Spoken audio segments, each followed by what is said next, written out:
Hey, this is U.S. Olympic gold medalist Tara Davis Woodhull. And I'm U.S. Paralympic gold medalist Hunter Woodhull. As athletes, our lives are about having a clear path. And a team that you can absolutely trust. So when it came to getting the best mortgage, we chose PennyMac.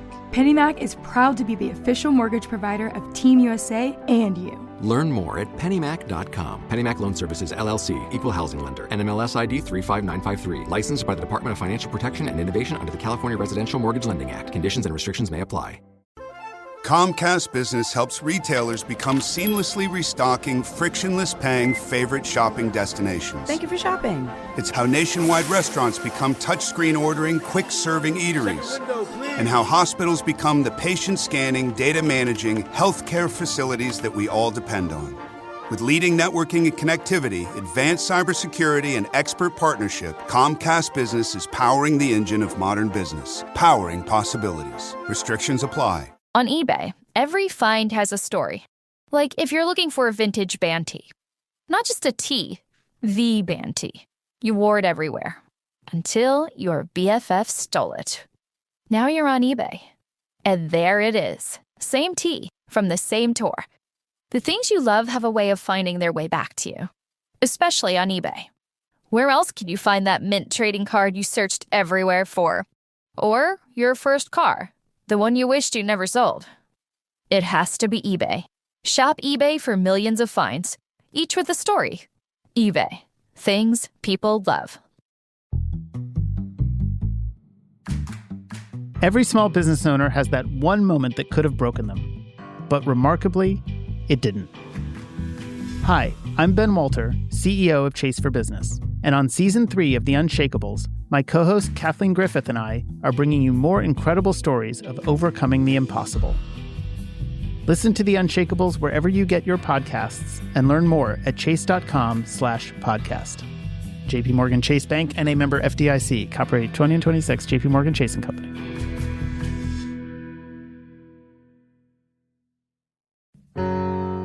Reminiscence a mission this day and age. Kelly and Thelma, and we're turning the page. We're talking family matters. It's about those times. Telling what happened. Read between the lines. Come on by with Kelly and me. Welcome to the family. Take us out, Kelly.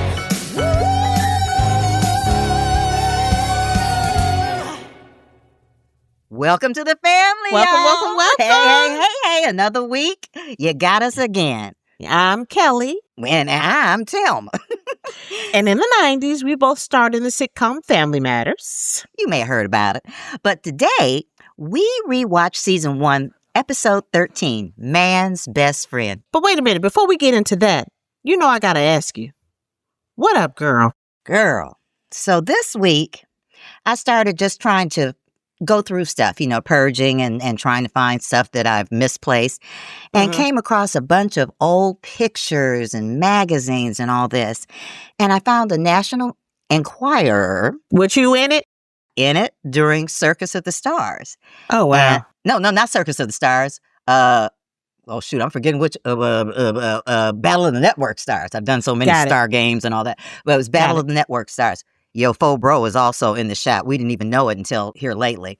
Oh. But anyway, there's a shot of me going through the obstacle course, and it came down to Debbie Allen and myself, and I lost by hair. Oh, no. I mean, I took it quite well because, it was Debbie Allen. That girl could, her legs were like in two different directions. She could do all sorts of things. And I was on her tail thanks to my cheerleader. Right. But I found out that I should have had your Fo Bro in therapy for years now. Girl, no. The boy has a one-sided feud with Debbie Allen. She doesn't know about it. He's been mad at her and her entire family for the last 40 years. Because she beat me in Battle of the Network Stars. Can you believe that? Yeah, and me too now. Well, you know what? I never liked Debbie Allen no way. I need to have him come on and really tell the story. But how you gonna hold a grudge against an entire family? And he had to break down and hate on, Norm Nixon, husband? And he's a Laker. He loved him some Lakers. He dumped him because of this. I just found this out. I'm going to get him some therapy, though. He going to get some help. Thelma, yeah? Where did you grow up? Because I don't think you get it. We all don't like him now. That's over with. I grew up in a family that's like a gang. Oh. You cross somebody, it's over. Oh. So let me take Norm Nixon and Debbie off my Christmas card list. It's over. I'm sorry, Debbie. I'm still available for work. I like you, even if he doesn't. He'll get over it. Probably in the grave, but he'll get over it. Well, I've told you my tale of woe. What up with you, girl? What's happening this week? What's up with me is that the closer I get to 50, the less I care about a lot of stuff. Is that normal? I'm almost afraid to ask, what kind of lot of stuff are we talking about? Everything. Uh-oh. Before people can get out what they need me to do, I'm already saying no. Somehow I knew that you weren't going to be cooperating with them. I knew that.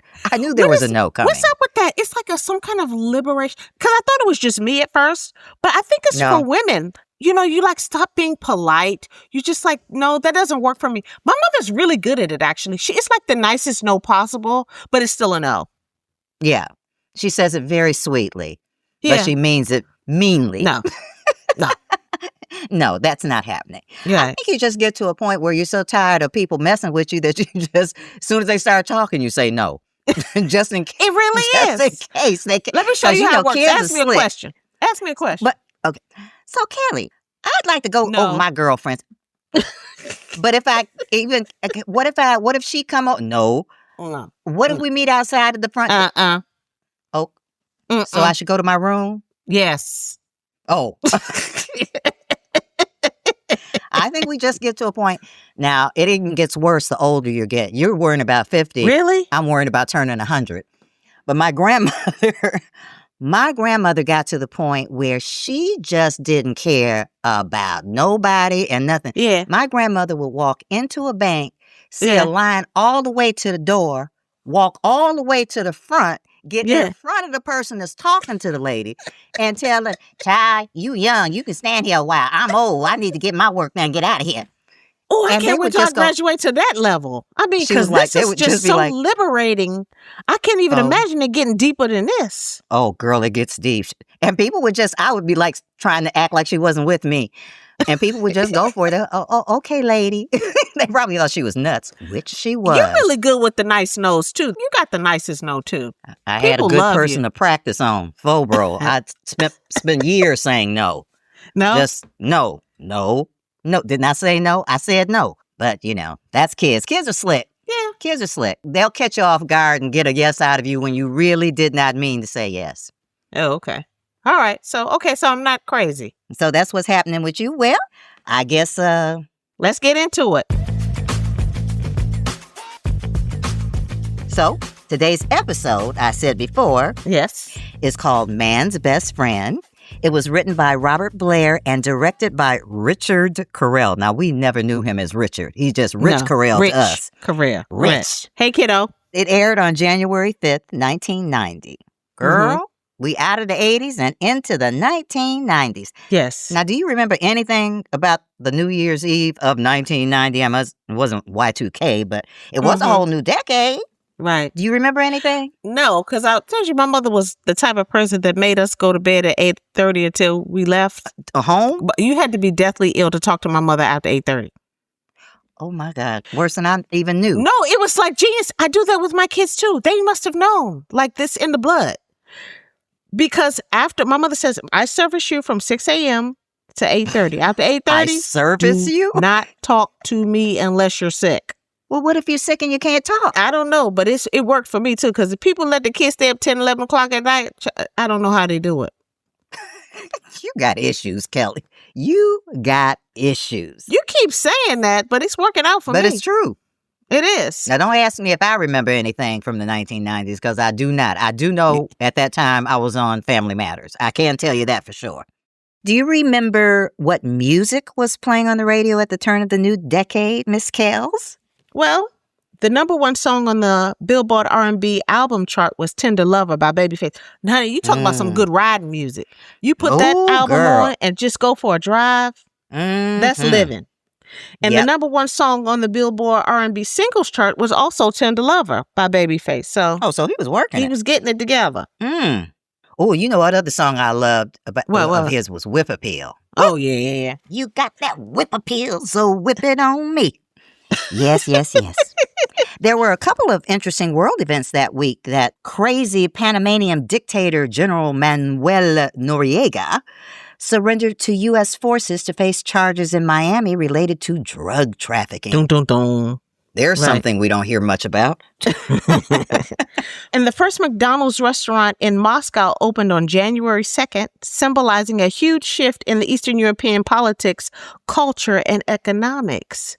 So the signal for progress is opening up a McDonald's? In a foreign country. Oh. And let me tell you, their McDonald's are nothing like our little corner stores. And there's a McDonald's in Rome that is 3 stories. Oh, wow. The second story is a salad bar. I mean, it was ridiculous. I've never seen anything. Bar? A salad bar. It was a 3-story McDonald's. With a salad bar. So it's nothing like here. Okay. Nothing like here. But enough about that. I think it's time we get into this episode. Why don't we? In the cold opening, Eddie is building a model ship. Now, that's kind of weird. Right. I guess they really needed him to be doing something so that who? Urkel could walk in. That's right. Tear it up. Then this man building a battleship and he couldn't even spell cat. Okay. Talk about setup joke. He did. He spelled it. He spelled it with a K, though. Yeah, he hasn't shown himself to be that patient where he would be working on something like this. But it did give Steve something to come in and tear up in between trying to hook you up. So he walks in uninvited. That boy cannot take a hint, can he? He does not read the room. How somebody gonna tell you make my skin crawl and you say, and you come back. I get it. I caught you at a bad time. And looking at me in the episodes, I'm like, honey, I wasn't looking all that hot either. So I'm trying to figure out why he was so in love with her. Yeah. With that side pony that was always sticking up. It was like you just took your finger out of a socket. I don't know how to, and we had hairdressers on the show. Ooh, we should look up who that was so we can talk about that. Exactly. So anyway, here comes Urkel walking in uninvited to get rejected. Did he have on some sidewalks for us too? I mean, what in the world is going on in wardrobe? I mean, we didn't have Palmer any money, so we were Gina, all sharing shoes. Oh, yikes. Well, I don't want to think about that. But they sure seem to put us in that preppy look every chance anybody they could put it on. Because you kind of had it in the scene last week in the scene with the quilt. So I guess it was a thing. But in the midst of all of that, Urkel, of course, on his way out, tears up everything that Eddie has put together. I love it. In one scene, Eddie's holding the mast of the ship, and the very next scene is gone. And his hand is still in the same position. And this is when they were introducing his tagline, Did I Do That? Yeah, it was so different then, wasn't it? Yeah. It really had not developed into what it was going to be. It was really sort of straightforward almost. Just, did I do that? I mean, there was none of that. Did I do that? None of the stuff we're used to. And I just forgot that it wasn't like that from the very beginning. It's so funny when you go back and look at it. It was much simpler. Okay, so then the episode opens, and the kids have a surprise for Harriet and Rachel. And it's a stray dog that's been hanging around their school that followed them home. Can you imagine doing that at your house? Just bringing home a stray dog? Girl, that's all we do over here is bring home stray dogs. Some of them have 2 legs, some of them have 4, but the fur ones get the most attention. But I think it's so funny because, they always say, worry about when you have babies and dogs on the show. So we already had a baby, so it was time to bring in the dog. Let's just really suck the heart out of people. Right. The dog was cute. But Rachel, being an extension of myself, wants to keep him as bad as kids do. But Carl has a rule with no pets in the house, in a ball, in a cage, or a roasting pan. Man, I was kind of through with him before I got through the whole episode because I'm like, who don't like dogs? What is wrong with you, man? Well, not many people like dogs as much as you. Well, that's probably true. But all my friends do. Almost. I do too. Just not as much as you. Remember when we found that rabbit in the street? We found a rabbit out in front of my house. You ended up taking the rabbit home. And that was your dog. A mess. It was hopping all over the place when I went over there. That was the funniest thing. Who takes in a rabbit? You talk about me. But anyway. Okay, so Carl comes home and he's in a horrible mood. The family scatters trying to hide the dog. Include me. I'm all for the dog, but I don't want to be around for the fight. And she's running around, spinning around, carrying an infant. You know what I think is funny? Is that the reason Carl's in a bad mood is because he ran out of gas during a high-speed chase. How do you run out of gas during a high-speed chase? I can't even talk. High-speed chase. I'm going to have to fly in my new teeth. But thinking about it, as much trouble as he's had in cars, right? Maybe he should be doing foot patrol. What you think? Little bit. But anyway, Harriet knows this is going to be a battle, so she is prepared to tell him, you know, when the time is right, which she's decided is when he retires. Now, I'm trying to figure out, how old is your daddy? He's retiring 8 years. Now, I know policemen and firemen can retire, or they tend to retire earlier. 25 years, right? I think it's something like that. So 25 years we were of just service. trying to figure out how old your daddy is. Still don't know, because I can't count. That's a whole other thing. But anyway, when he does get home, of course, we got to get rid of the dog. So everybody scatters. The kids hide the dog in Eddie's room. And of course, Carl is going to be the next thing at the door. So Carl bursts in and they hide the dog in the closet and pretend like they're listening to music. To distract him, they start singing My Prerogative. Now, do you remember how that came about? I do not. I don't know, but I remember that song being huge and how much we loved Bobby Brown at the time. Maybe that's what it was. So maybe we convinced them to spend the money. They spend the money on this, and then it's like other stuff would be completely crazy. I wonder how they chose. I don't know. Did we sing enough of it to cost them money?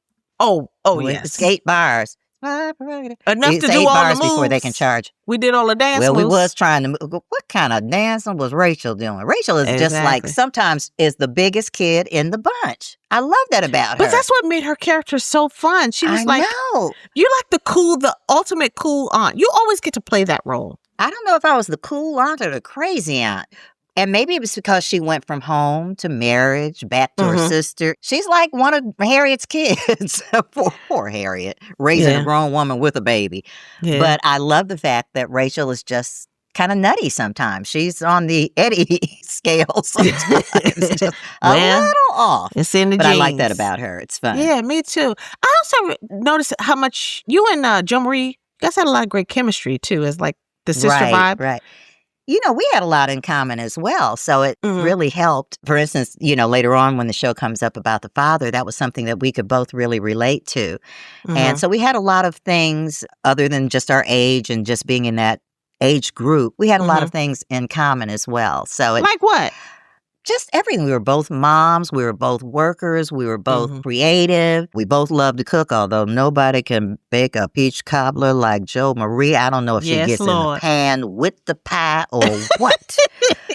But that girl, I mean, she's a great just cook. normal stuff, caring for our parents, all kinds of. Now, she went through a few more breakups than I did.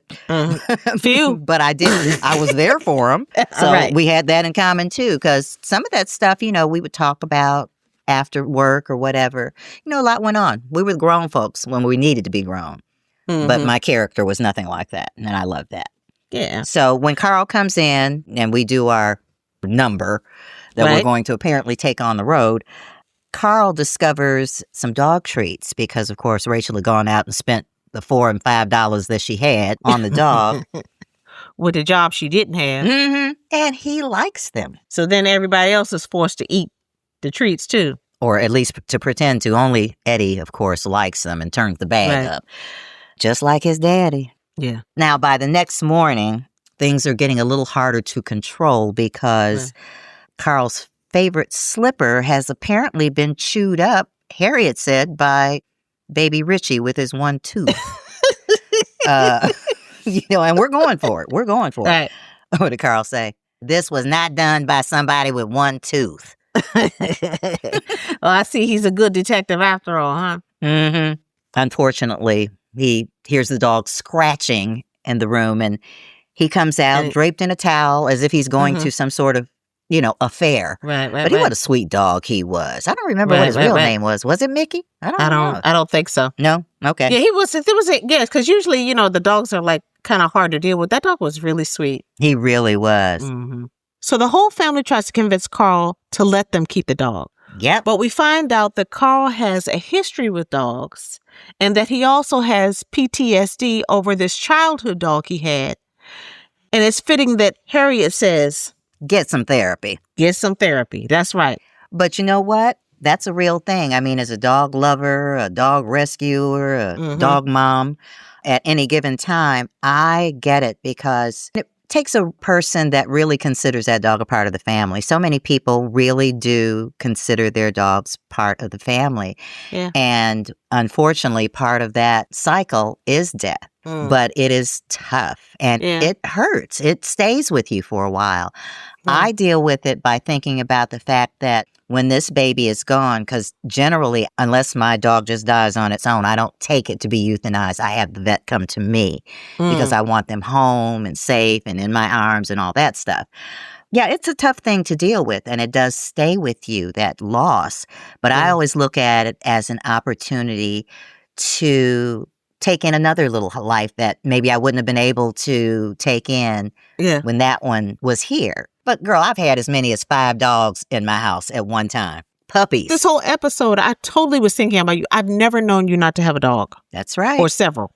Or several. At the same time. At the same time. Right. I had a box full of puppies once in the kitchen. A box full? I mean, a box full of puppies that somebody had dumped. And one of the girls that works with us with rescues got them and brought them to me. And I had them all corralled in the kitchen. A bunch of little fat babies until we could find them homes. Yeah. So I don't know if when you were watching it, this is totally the typical family sitcom storyline. Kids find the dog, bring the dog home. The parents don't want the dog. Then they accept the dog. Then the parents fall in love with the dog. And then the kids don't want to be bothered with the dog. Exactly. And in that order. I think I've seen it on every single sitcom. Well, it is. You know, you got to have a baby. You got to have a dog sometime during the season so people can go, oh, just like they did as soon as the dog came in the door. Oh, and we had live audiences then, so you were getting the real deal, the real reaction. Yeah. You know? Hey, wait a minute. Where was Mother Winslow? I just thought of it. Did anybody check that crawl space? See if she was in there? 'Cause we haven't mentioned her. No. She just disappeared. Maybe this was the beginning of people disappearing off the show. Maybe that was the first That's episode. Why I said, did you check the crawl space? Oh, child. Been funny if he had come down with one of her outfits or something. The dog, I mean. Then we could have addressed, where is Mother Winslow? I think the dog ate her. Or maybe she was in one of those 200 rooms that's in this house. Oh, you know what else I loved? What? When Carl was telling us a story about the dog, the little Cocker Spaniel that he had and loved, and he tells a story about the dog following him to school, and he's talking about, and he followed me to school every day, and he would sit there all day and wait for me. Well, here come Eddie. I have a question. Why was your father following you to school every day?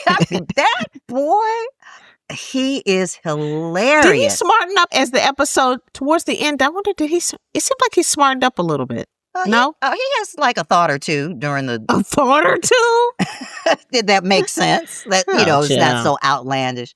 But that thing tickled me, and he delivered those lines so good. Oh, yeah. He was really, really funny in his role. Yeah. But here comes Steve again. Yes. Asking for Laura's hand in marriage. Girl, and this is something... Well, all of this got on my nerves. We had an entire meeting with Bob, Tom, Mike. What was the other one? Bill. Yeah. We had an entire meeting about Urkel walking in the house uninvited and without knocking. Because, that don't happen too much in black homes. No. You walk in the house, you going to get slapped silly, shot, something bad's going to happen. It ain't going to be good for you. My grandmother said, you'll be spitting chiclets. Oh, wow. But no, you didn't come in the house uninvited. Right. And you do not go in somebody's refrigerator when they barely want you in their house. Well, I see y'all lost that battle because he did it for the rest of the episode. But, their explanation was that Steve's character was based on either Mike or Bill's neighbor or childhood something. Friend. Yeah. Yeah. Mm-hmm. And that he acted like that and they didn't think there was anything wrong with it. We found it disrespectful, but sometimes you just have to pick your arguments. Right. But I'm not so sure that Steve's behavior would go over as well in 2025 as it did back then. You know, he'd be like, we need to call the police and get a protective order for Laura. You know, I mean, it was kind of like that because the Me Too movement hadn't happened. So we weren't quite as on point then. I mean, it's just like him coming in the door and Carl saying, I thought I locked that door. And he said he took the liberty of making himself a key. Yeah. And nobody says anything. It's like, I think this is them predicting that they would be Urkelmania and that people probably just never pay attention to that kind of thing. I don't know. We paid attention to it, but like I said, we had no weight when it came to that. You're right, though. I wonder, like, in this day and age, how people would respond to the character now. Because so much is different. People's privacy is so important. Well, you probably would have seen him walking up before he even got to the door with a camera. On your phone. You had your ring on. Right. And double locks. To be clear, though, you guys were telling the writers and producers the whole way, like, this isn't how things go down. Actually, it was, like I said, it was me, Harriet, Joe. and Joe Marie, Reggie, and Rosetta. Yeah, we asked for a meeting and we addressed all these things. What did they say? Basically, we were just told, you need to tell that's a story. The way it was at our house. And when he came over, that's what he did. And we don't see anything wrong, so we're going to leave it the same way. So I wonder if it's cultural, because, I mean, most of our writers were white. So maybe that's... Yeah, I mean, I grew up in a white neighborhood. I couldn't walk into my girlfriend's house without knocking. Yeah, so I don't know. I don't know if maybe it is cultural. Definitely for us, you know, because people were asking, why is that boy coming in your house? Like we were actually a real family. Why is he calling Mother Winslow Estelle? Because that would just not happen. You don't call a matriarch by her first name unless she told you to. Which never happened. But that's sitcom. Comedic license, I guess we will call it. No, but this talks a lot about how we sacrifice a lot of culture for the sake of the joke. Very well put, Kelly. I like that. That was good. On eBay, every find has a story. Like if you're looking for a vintage band tee. Not just a tee, the band tee. From the last show your favorite band ever played. You wore it everywhere. Then, your BFF started wearing it. Which is cute, until they unfriended you and took it with them. Which was not so cute. Anyway, now you're on eBay. And there it is. Same tee from the same tour. Still living in your memory, rent-free forever. See? The things you love have a way of finding their way back to you. But eBay isn't just for getting whatever your ex-BFF stole back. It's also for that rare championship foul ball you caught, then heroically gave to the kid next to you. And where else are you going to find your first car? The one you wish you never sold, but now you finally get the chance to take back home. For good this time. Shop eBay for millions of finds, each with a story. eBay. Things people love. Hey, it's Erin Andrews. And Carissa Thompson, and we did a live episode from San Francisco where we broke down one of the most surprising matchups in years, shared a perfectly awkward moment by me, of course, and talked about the importance of putting yourself and your health first. I'm just more vocal about health. Now, that whole year that I had it and had multiple surgeries, I didn't tell anyone. I mean, my core group of people knew, but my coworkers didn't know. My co-host on Dancing with the Stars didn't know. In fact, I found out I was cancer-free as I was getting ready for dress rehearsal for Dancing with the Stars. I remember one of the women that helped with wardrobe was actually writing down what the doctor was saying. And I looked over at Tom Bergeron in dress rehearsal and I said, do you want to get some drinks tonight after the show? And he's like, I guess. I go, what? He goes, what are we celebrating? I was like, I'm cancer-free. He said, what? To hear more of how we opened up during our live episode from San Fran, check out the full episode now wherever you get your podcasts. Magnesium supplements? You've mastered that. Now take it to the next level. Upgrade to Solaray Magnesium Glycinate from the #1 magnesium brand in health food stores. With a 50-year legacy of quality and trust, Solaray triple tests every raw ingredient for identity, purity, and potency. The result? Expertly chelated magnesium for powerful muscle, bone, and relaxation support that fits your daily stack. Shop Solaray Magnesium Glycinate on Amazon or Solaray.com. These statements have not been evaluated by the Food and Drug Administration. These products are not intended to diagnose, treat, cure, or prevent any disease. Ever feel like your bedroom's running out of space? Here's the good news. You don't have to sell your favorite things to make space. With IKEA bedroom storage solutions, dressers, wardrobes, full closet systems, even storage boxes, you can hold on to it all. Your vintage band tees? Keep them. Those limited edition sneakers? They stay. And yes, there's room for your childhood teddy bear too. Need to organize a walk-in closet? The PAX wardrobe lets you customize shelves, rails, and compartments, so every item has a home. Too many clothes and not enough drawers? The Storklinta 6-drawer dresser is perfect for denim, sweaters, and everyday essentials. And if the kids are taking over your space, Trofast storage boxes make sorting toys and art supplies easy and cleanup fun. From primary suites to playrooms, IKEA has storage options that adapt to your life and help you keep what matters most. Don't sell anything you love, store it instead. Shop IKEA Bedroom Storage today at ikea.us/bedroom storage. So Steve comes in, he opens up the door to the kitchen, and the dog bites him on the shirt. Yep. Mickey has good instincts. Oh, he's like, I don't think he belongs here. I'm going to bite him. Yes. So Mickey picks up on Steve's bad vibes, and then he doesn't trust him. So then he starts growling at him and everything. And you know Carl likes that because Carl wants Steve out anyway. Yeah. So apparently he's appreciating Mickey a little more at this point.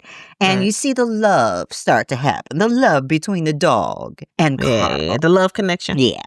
But of course, all good things must come to an end. Must is, because must ain't don't sound right. Mickey eats Eddie's homework, Laura's science project, and Rachel and Harriet's clothes. Classic. And you know it's going to happen. You know something has to happen because the dog can't be there next week. We have another whole show to do. So, of course. The family's fed up with his butt. Time to go. Dog gone. Yeah, that was a hard one for me because, again, I've had my shoes, I've had my clothes, I've had my food, I've had a cake. And it's still a love connection.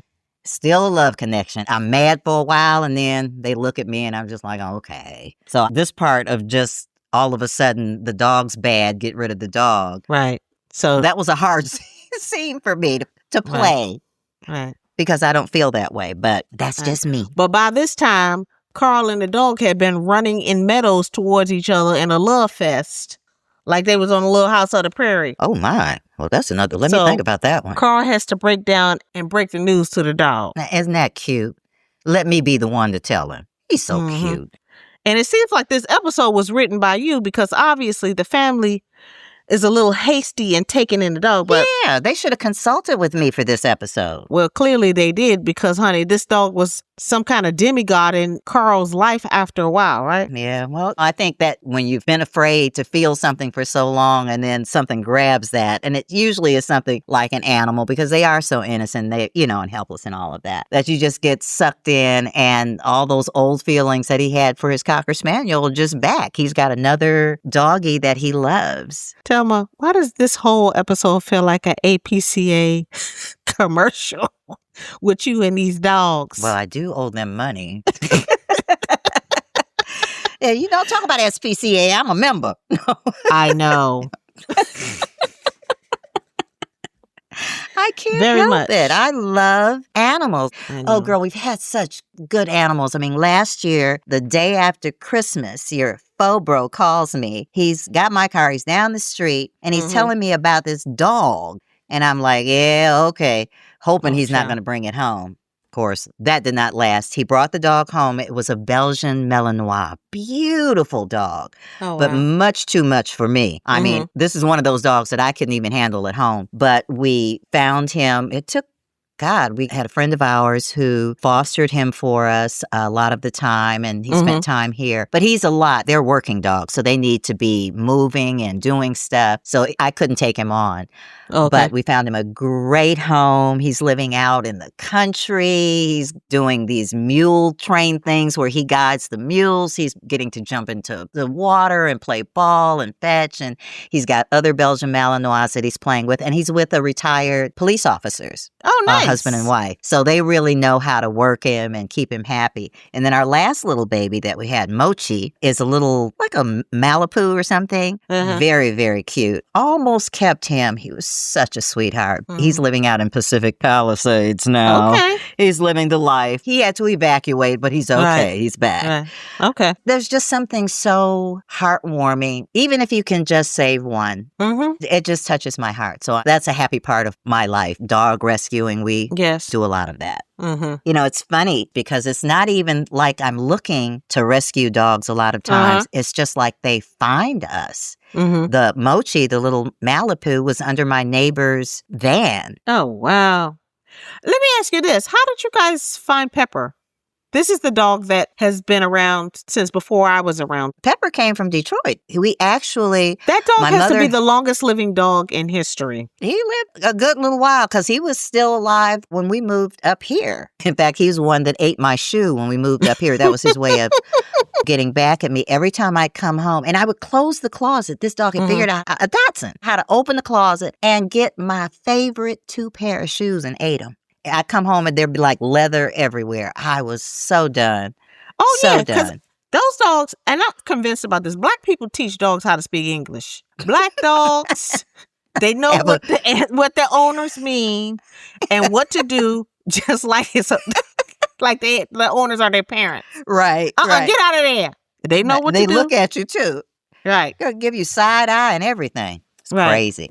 Oh, I love dogs. So we finally get to the music part of the show where they play the violins, right? The heartbreaking. Where Carl has to say goodbye to Mickey, and of course, it is in our safe place, the back porch. Yeah, where Mickey is not sitting on the ground like you would expect, but he's on the porch swing. Yeah, you know, contemplating life as Carl comes out the door. Oh, he's really a sweet dog too. That whole monologue that Carl does.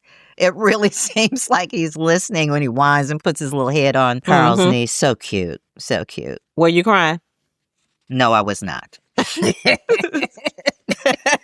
All right. So then Steve obviously comes back again. That he just boy can't get the cannot hint. Take a hint, cannot read the room, and obviously can't hear English. Exactly. Because he brings back an ant farm to replace the dog for Carl. An ant farm to replace a dog. Okay. Then he spills the ants all over the living room. But of course. With a pregnant see that queen. Coming a mile away. Exactly. And how can you have fun with ants anyway? I don't get the whole ant farm thing. That's not a pet to me. That's something you dug up in the yard and stuck in a glass thing. Well, so he was a big insect person on the show. Yes, he was. He had bugs of all sizes. All and sorts. Kinds and all of that. Correct. Yeah. Did you ever have a pet? Besides the rabbit that I gave you. No, we weren't big pet people. My parents were I knew it. That's why I don't like you. That's why I don't like you. I knew there was something about you that was not trustworthy. We were always on the go. My parents were big on kids should be doing stuff 24 hours a day so that you never got in trouble. So you would never really have time to keep a pet because people act like pets don't, unless you have a cat, people act like pets don't need time and attention. You need time and attention for it. You don't want to be cooped up in the house all day without being walked and played with and those kind of things. So we never really had pets because we were so busy. So the answer was no, basically. No. Okay. All right. It's a long I way just wanted to get to that part. Right. I knew you didn't like animals. How in the world did you take in a rabbit? How did we talk you into that I one? love animals. I just don't like taking care of them. They are a lot of work. I got It's a lot of work. They are. I have skipped things that I did not want to skip because of it. And money, honey. I mean, I cannot tell you how much money I spent on dogs that I no longer have. That were never mine, just dogs that I rescued. Right. My vet would give me some discounts, but we would always get them spayed and get their shots and get them ready so that when we found a forever home, they really didn't have to do anything but take him on. And when she says this, people, she really means it. I don't know how many tears I've seen her shed because of her love for her animals. There's just that, it's hard to walk away when you can do something. I have the same problem with people. While I'm on the subject, I do want to encourage people, and I'm not trying to be Bob Barker, but I do want to encourage people that if you have pets that aren't spayed or neutered, please try to get them spayed or neutered. There are lots of low-cost vaccination clinics, and shelters usually have a day where they're giving out free shots. Yeah. And adopt. Yeah. Adopt. Don't shop. That's it. I'm through. Well, all right. Look at you. I'm off my soapbox. Oh, I like it. It's important. I know that's right. So, all right, folks, we have another Y'all in the Family. We had a fan call in with a question for me and Telma, so let's listen in. Hi, Telma and Kelly. My name is Jessie. I'm calling from Oklahoma City. I've been a huge fan for many years. I'm calling in to ask. Reginald, who plays Carl, did really well at Dancing with the Stars last year. Would either of you consider going on Dancing with the Stars? Well, going on Dancing with the Stars, it sounds like a lot of fun, but I'm concerned about all the butt and gut that would have to be stuffed into those costumes. So, sure. But I probably have to do a little working out before I got there. Girl, you get enough work out there, you start one size and be another when you finish. I mean, that's one thing about shows like that. Yeah. I thought about it, but I was like, no, I probably need to keep my knees for another 10 years. So they should have got me 10 years earlier, because I was asked at one point, but I just, I know the kind of strength and determination it takes to get through something like that, rehearsals every day and that sort of thing. And I just felt like my time had passed for that. I did go, though, because I wanted to see it live, and it was great. I went when Joey Fatone was there, and I mean, whoo, the dancing they did was just amazing. But yeah, that scares me. Yeah, because Reggie did say that. Reggie said that the grueling hours that he had to endure to participate was like crazy. Because you literally rehearse for hours. Remember, you're teaching people to dance, some of them that don't know how. That's why that can be so unbalanced, because sometimes they have people that have dance experience against people that really are. What you want is somebody that can't dance that you see progress into a dancer. But no, that would be a hard no for me. Thanks for the question, though. But you know what we have done? What? We have come to the end of our show, girl. Oh, no. It is time for us to check out for the week. But we want everyone to stay tuned. Yeah, we're going to rewatch each episode of Family Matters week by week, so make sure to rewatch the show right along with us. You can catch it on Hulu and TBS and a bunch of other places. Welcome to the Family with Telma and Kelly is a production of iHeart Podcasts and Audiation. It's hosted by me, Telma Hopkins. And me, Kelly Williams. Our executive producers are Sandy Smallins for Audiation, Adam Rip, J.D. Hopkins, who also happens to be my son and Kelly's faux bro, and Jonathan Strickland for iHeart Podcasts. The show is produced by Telma and I, but our series producer is Ireland Meacham, and our theme song's lyrics were written by J.D. Hopkins and Adam Rip. The theme song was scored and mixed by Matt Noble, who's also our series mixer. And we'd like to thank Nikki Etour and the entire iHeart Podcast team. Thank you, thank you, thank you. Follow us on Instagram at Welcome to the Family Pod for behind-the-scenes photos and more bonus content. And don't forget to leave us a voicemail at our website, thefamilymatterspod.com.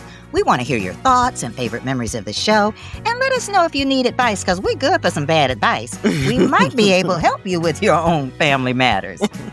And make sure to rate and review us wherever you're listening. We are so excited to have you guys along for the ride. Yes, welcome to the family, y'all. And we'll see you next time. Bye. Bye, y'all.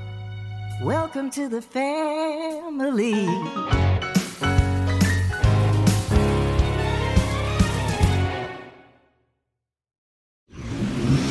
Audiation. Hey, it's Haley Steinfeld. When everything requires your attention, it can be tough to figure out what to prioritize. But I'm here to talk to you about something that you should always put first, your breast health. In fact, if you're 40 and over, you should be getting screened once a year. And if you're under 40, it's never too soon to visit yourattentionplease.com to learn about your breast cancer risk. So go on, pay the girls some attention and take the time to find out your breast cancer risk at yourattentionplease.com. Trust me, your future self will thank you. Hi, this is Danielle Robay, the host of Bookmarked by Reese's Book Club, a podcast by Hello Sunshine and iHeart Podcasts. I'm partnering with Simple Mills, and I've just found my new go-to reading snack, Simple Mills Almond Flour Crackers. Think of this as a quick book-style review because these crackers deserve it. The premise? A snack that feels light, not heavy. Made with almond flour, sunflower seeds, and flax seeds. Nutrient-dense ingredients your body can use, not empty carbs. And the taste? Crunchy classic flavors that leave you feeling energized. For a good plot twist, try Pop'ems. Cheesy, airy, poppable crackers packed with veggies. Final verdict? These are a shelf staple. Find Simple Mills at your grocery store. I saw this app. I got a hit. In the new limited series, DTF St. Louis, Jason Bateman, David Harbour, and Linda Cardellini star as 3 suburbanites who spice up their love lives. Wow. Don't miss the new HBO original limited series, DTF St. Louis, premiering March 1st on HBO Max. By the time I hit my 50s, I'd learned a few things, like how family is precious. Work can always wait. And 99% of people over 50 already have the virus that causes shingles. Not everyone at risk will develop it, but I did. The painful, blistering rash disrupted my life for weeks. Don't learn about your shingles risk the hard way. Talk to your doctor or pharmacist today. Sponsored by GSK. This is an iHeart podcast. Guaranteed Human.